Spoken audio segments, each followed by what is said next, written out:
Mother asked to stay in our wedding suite. LGBT couple. My 35 female bride and I, 41 female, planned an elopement in Vegas initially, but of course everyone wanted to come. So we paid to have a micro wedding, under 10 people, for our most special guests to come. Everyone is responsible for their own rooms, arrangements, flights, etc. We posted on our website, which no one has read. We planned a week out in Vegas, the first few days being just for me and my future wife. However, my dear mother doesn't want to fly out to Vegas just for a wedding.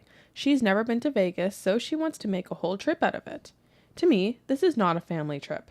Although my family will be there, it is a trip for me and my wife. It is our wedding after all. A few moments ago, my mother suggested to stay with us in our hotel suite for the first few nights, the 3 of us. I shot that idea down pretty hard and explained there won't be enough room. It's a wedding suite, so 1 king bed, 1 thin couch. I was definitely surprised she had the wherewithal to even. Weather has been bad for my family and my bride's family in their respective cities. Last night, my mother called to tell me she may not make it for a few days before the wedding. She's thinking of canceling her hotel room for those 3 days because she doesn't want to lose her money. For me, that's not a huge loss. We wanted the time beforehand together anyway. I continue listening and waiting for her to ask if she can stay in our room. Mom, so if I cancel my hotel room but end up going out that day anyway, can I stay with you in your room? Me. Mom, there's only 1 bed and the couch is way too thin. Mom, I'll sleep on the floor. Me. Mom, no, it's not appropriate to be in my wedding suite during the wedding week. Mom, I don't understand. You guys live together. What's the difference? Me. It's not appropriate. Mom, you have made it very clear that you don't want me there those days before the wedding. That part is kind of true. We wanted to be alone, but she wanted to come sooner. Me.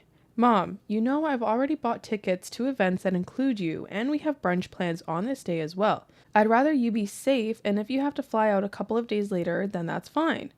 Mom, I'm worried I'm going to miss your wedding, and then you'll be mad I missed your wedding, because she told me 20 years ago that she wouldn't attend my wedding if I married a woman. She's come a long way since then, and she loves my partner. I never thought my own mother would be so enmeshed with me that she would suggest to stay in my room with me. Why? I don't even understand why you would want to stay with your daughter and her new wife in her wedding suite. I can't believe I had to tell the woman who raised me, the woman who taught me manners and respect. I can't believe I had to explain to her why she can't stay in my room with me and my partner. I feel so guilty, probably because I've been told to feel guilty as a child, and I know I'm making the right decision. Never expected my own mother to be a monster-in-law. Monster-in-law is confused of why they don't want her in her hotel suite. She's like, I'm confused. You guys live together anyways. What's the difference? Yeah, why don't you want me sleeping on your floor? What the hell, Mom? How are you so out of touch? What do you think couples do on their wedding nights, huh? They bang. Huh? They bang. If she is trying to be like a preventative of that, she's that's the only thing I could think of. She's like trying to get in the way of them doing that because like, I don't know, maybe she still has a little bit of like that homophobia in her, but they live together. Can you be so naive to think that they have never done it before? Yeah, I don't know. Or maybe she just really trying to save money. Maybe it's a money issue. I don't know. I feel like OP would have stated that. Maybe. If it was a money issue, yeah, OP would have been like, she doesn't have the means to, and this is why. She used the word with withdrawal. That had wherewithal. And that had something to do with money. So I don't know. The money or other means you needed for a particular purpose. They lacked the wherewithal to pay. That sentence was confusing the shit out of me, but maybe that's what she's trying to say. I don't know. I was definitely surprised that she had the wherewithal to even. But what does that mean? I don't know, but her sentence didn't even make sense with it. Yeah, because it's like... She's saying it like she had the audacity. But it would be more like she doesn't have the wherewithal to pay for her own room. That would be a proper sentence. I don't know. I am confused. Now I'm confused. I am confused about this. All right. Let's read the top comment. You handled it well. I would have said, Mom, what do you think a couple that's getting married will want to do together when they're in their wedding suite? Does she not realize how inappropriate that is? OP replied, I don't get it. Usually my mother knows how to act in specific situations as these, but as the years go on, I have to remind her. We were recently at a friend of hers' house, and she had her damn tennis shoes on the couch. I had to get her attention and tell her to get her feet off the couch. She said, I love how the roles have changed. You're the mother and I'm the daughter. And I said, I wasn't raised to put my feet up on someone else's couch. The original commenter replied, How old is your mom? Has she been forgetful lately? OP replies, 60. Recently retired for 2 years. Probably bored, has no boyfriend or husband, probably lives vicariously through me. I don't see any signs of dementia yet, but her sleep habits are trash. Okay, yeah, she's definitely like living through her daughter, but she's also like, I don't know, she's getting a little unhinged. She is getting unhinged. Getting a little unhinged there. Okay, so there's an update that comes 2 weeks later. Well, I'm sure you are all wondering how the wedding went and where my mom slept. I feel my story has taken a sad turn. My relationship with my mother is worse than I thought. I'll get to the story now. Aww. We both arrived at the airport around the same time from our different flights. My mom had a pain that affected her walking. Not great since we're going to be walking around in Vegas. I offer Advil multiple times and she rejects it. I believe she may have taken it one time from me. We arrive at her hotel first. I assume she never canceled her reservation, lol, because she had a reservation. We dropped our bags at her room and got on with our plans. Later that night, my wife and I checked into our suite, alone. The first fight with my mom was the next day in my suite. She had interrupted me several times that day, one of our many problems, then pointed out how I interrupted her. At one point, I tried to once again begin my story. She interrupts me and I exasperate. Do you know how many times I've tried to tell a story today and you've interrupted me? Then I said, do you do this to everyone or is it just me? As she put her middle finger in my face, screaming at me, fuck you, fuck you, fuck you. My wife had to intervene and say, whoa, that was not necessary. My wife later told me she almost threw her out of our room. I stuck to my I statements and I said, when you cut me off, it makes me feel like what I'm saying isn't important. I should have addressed the fuck yous, but it was too heated at the time. I tried to de-escalate and will address this at a later time. At this point, I'm realizing my mother is immature, emotionally immature, whatever feelings she's feeling when I confront her, genuinely by the way, asking her if she truly does this to everyone or just me. She can't handle it and freaks out on me like a high schooler. It's sad. I'm devastated, actually. To have this insight on my wedding getaway caused me a lot of pain. I've looked for answers for a long time. I've thought maybe she's narcissistic. My therapist mentioned possible bipolar disorder, but I'm looking into emotional immaturity at the moment. I've learned it can coincide with narcissism or bipolar disorders, so I can't necessarily write those off. Then the night after that, the rest of the party starts to arrive. My wife's best friend arrives very late and has a reservation in our hotel. She calls my wife to let her know her room isn't ready and they're looking for a room for her. My mother pipes in. She didn't call? OP, she didn't call in advance to let them know? I realized very quickly this sounds like she's putting the responsibility on me, that the friend's problem is now suddenly my problem. Mom, I don't know if she called in advance. She's responsible for her own travel in her own hotel room, I say. She responds, well, are you going to let her stay in your hotel room if she doesn't get a room? I reply, no, she's not staying in my room. There are plenty of hotel rooms in Vegas. She will get a room tonight. She's a big girl, Mom. That's fucked up, she says. A good friend of mine also came on the trip with her new partner. Stayed in a different hotel, not a problem. She didn't arrive to my hotel suite until we were about to be picked up from the limo. She gets along with my mom very well. The minute we were in the limo, the two of them were attached at the hip and I feel I barely spoke to my friend. I have video and pictures specifically of them ignoring everyone else in the limo and speaking only to each other.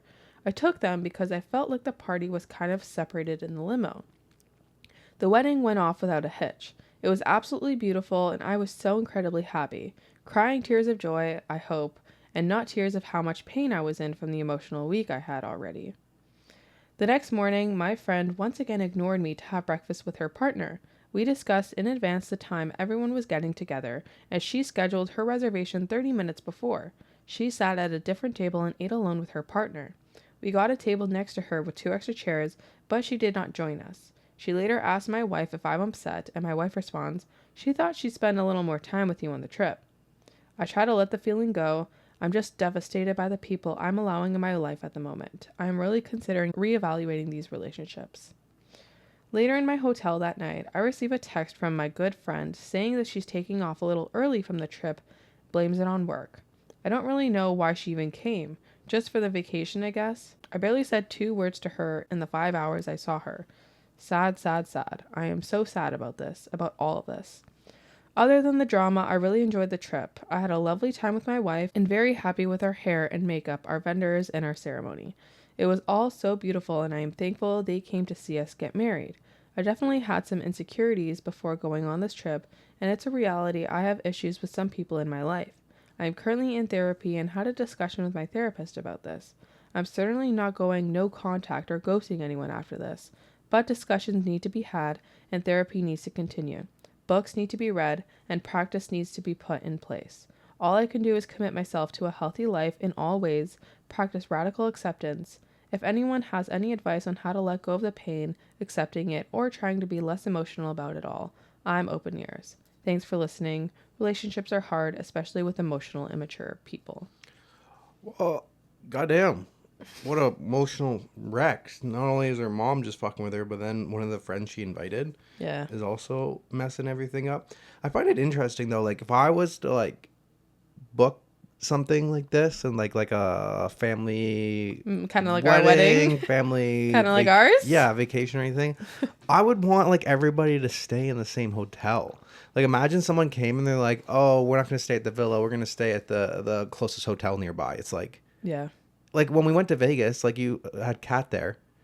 And it's, like, it's fun when everybody, like, you go to the same lobby. You go into the same elevator. Then people get off on their floor. I do find it a little bit weird that, like, was it OP that didn't say, oh, we're staying at this hotel? Right? Or was she just like, okay, everybody can get, like, we're going to Vegas. This is where the ceremony is. Figure out everything else. I think that was the case because... they didn't want anybody else to come originally. She said it was just an elopement. Yeah. And everybody, like, was kind of, like, crying that they weren't coming. Yeah. So she was like, okay, if you want to come, like, figure it out yourself. I don't want this extra work. Yeah. Well, the hotel that we booked in Florence, is anybody staying at the same hotel? My sister. Yeah. And then I gave it to Marcus, and I was like, hey, this is where we're going to stay. Like, if you come, like, you should book there. Like, for, like, the one night that we're going to be there. I don't know. Like, if we're traveling together, I feel like it makes sense to be in the same hotel. Not the same hotel room, but the same hotel. Yeah. And then you're, like, meeting in the lobby and stuff. Like, oh, I'll meet you in the lobby. Top comment. My wedding also led to a similar interaction with my mother, where I had to state that I don't let anyone talk to me with that kind of language. Of course, me drawing that boundary was seen as an attack. Shortly after, I found the book, The Emotionally Immature Parent. I realized I have 2, actually. I'm glad it didn't ruin your ceremony, and I'm also glad you already have a therapist. OP replies, thanks. Yes, I actually downloaded it a couple of weeks ago on the advice of my therapist and was able to get pretty deep into it, even with the wedding activities going on. I can't wait to read it again. Yeah, damn. Imagine our wedding's coming up. Tension's going to be high. Imagine we get some family drama going on. I am worried. I do have an issue with, like, interrupting, and Madison, like, points that out sometimes. You do. So do you. Okay. You almost have, like, a slight narcissistic trait because you think that you don't do anything. Like, you always point out when I do, but you also do the same things. Well, nobody has told me that I interrupt people. So I tell you. Like when? When you do. Sometimes. I guess I don't really tell you. Maybe I should start pointing it out more. Yeah, maybe that's not my fault. Well, I'm just saying it's happened. I want to call that narcissism.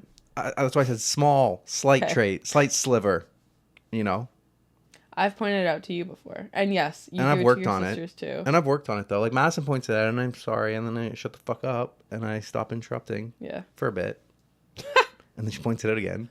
I'm working on it. I am actively working on not interrupting. And I try extra hard with Madison.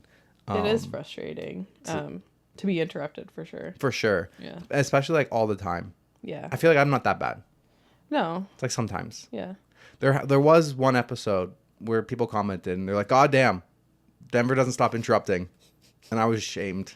And I was like, I am sorry. Shame. But then there was another episode where the comments were like, Teresa keeps interrupting Denver. When? There was one episode it happened. Did one person comment? I think it was one person who commented. And I was like, okay. Justice for Denver over here. See, it happens. It happens sometimes. And you've said it. I would have to go back and quote it. But sometimes you've been like, oh, sorry, interrupted you. Yes, I'm aware of it. So I'm just saying you've done it sometimes. Yeah. Yeah. Okay. Back to you.